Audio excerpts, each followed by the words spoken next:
Greetings of peace, people. This is yours truly, Bionicanseng Francis Coleman, and today I will give you my review of Final Fantasy XVI. I will not spoil any specific events of the story of the game for the players who will play this game, so there's no need to put a spoiler alert. Before anything else, I would like to say that you will get your money's worth playing this game since this game has lots of content. Playing this game as to complete the whole story and lore will give a gamer 60 to 70 hours of gameplay. On the other hand, the completionist will be experiencing more than 100 hours of gameplay if they are motivated to complete the main and side quests including the hunts offered by the game. After obtaining the Platinum Trophy of this game, I can honestly say that this game is 100 times better than the previous numbered game of Final Fantasy, which is Final Fantasy 15. And that is how I will judge and review Final Fantasy 16, since just like Final Fantasy 15, this was promoted as a Final Fantasy game for all gamers.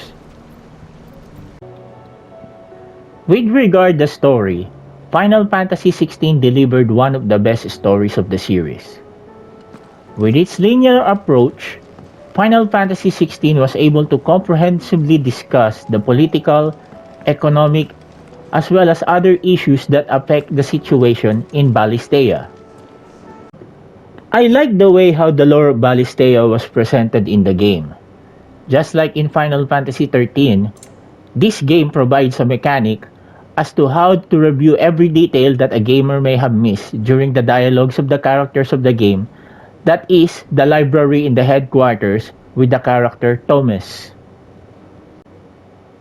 In addition, you will have an ally who will try to narrate the events of the world every time a chapter of the main story has concluded. I have the details here.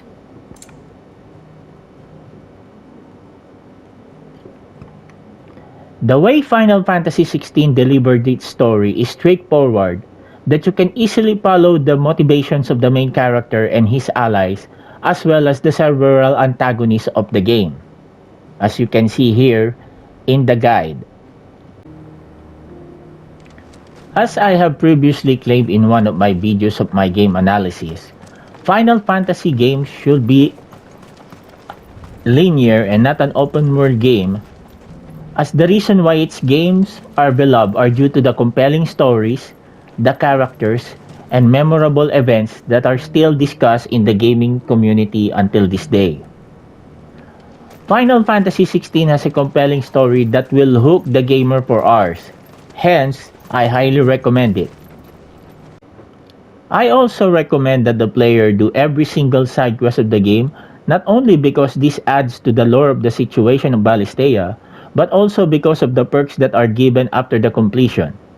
Heck, a single fetch quest could give you experience points that you can earn by grinding for at least 15 minutes. So why grind when you can earn experience points and learn more of the political, social, and economic situation of Ballistea? And because of the great story of this game, folks, an argument can be validly said that Final Fantasy XVI deserves to be nominated as the Game of the Year for the year 2023. Now, with regard to combat, I recognize that the action-based combat mechanics of Final Fantasy XVI really has divided the fans of the series.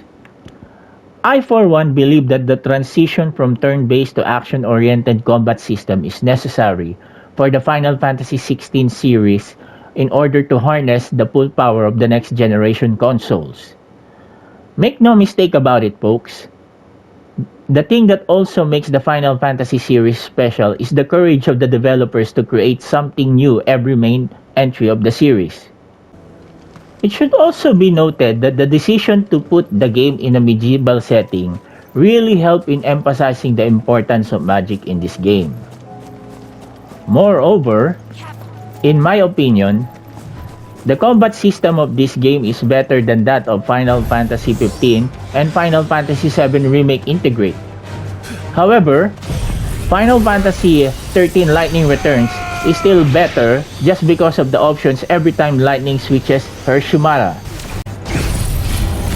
In a sense, the combat of Final Fantasy XVI is similar to that of Lightning Returns.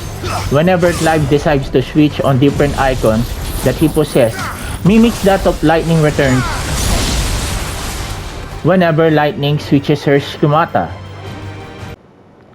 The only gripe that I have with the combat is the lack of status attacks in this game. I believe Clive having status attacks would make the combat more strategic rather than the usual duck, attack, and icon abilities in every fight. However, other than that, the combat in Final Fantasy XVI is amazing and the boss battles here will definitely be talked about for years to come. This is not an exaggeration, folks. The boss battles are just intense. You may find my experience of the boss battles in Final Fantasy XVI in my How to Fight collection videos here in my YouTube channel.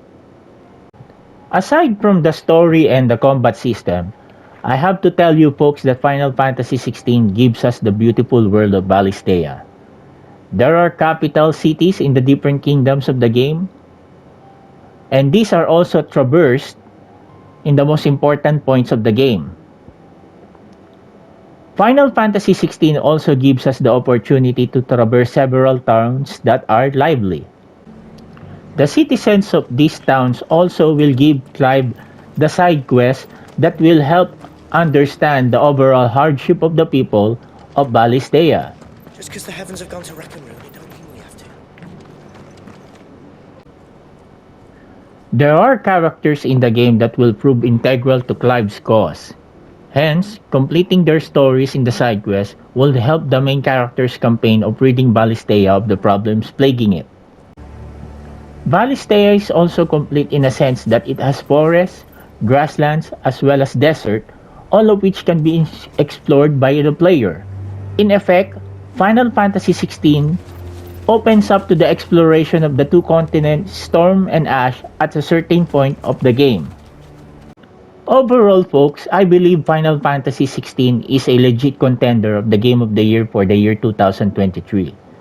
If you want a game that has good, complete, and straightforward story with great battle mechanics and also is brewing with beautiful places, Final Fantasy XVI is the game to play.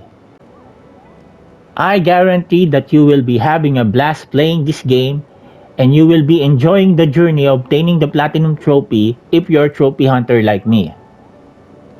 Well, that's it for today's review of Final Fantasy XVI, folks. If you like this gameplay analysis and gameplay review, kindly subscribe to my YouTube channel, Bionicanseng, and hit that notification bell so you will be updated of my latest game uploads, live stream, trailer reactions, and game analysis.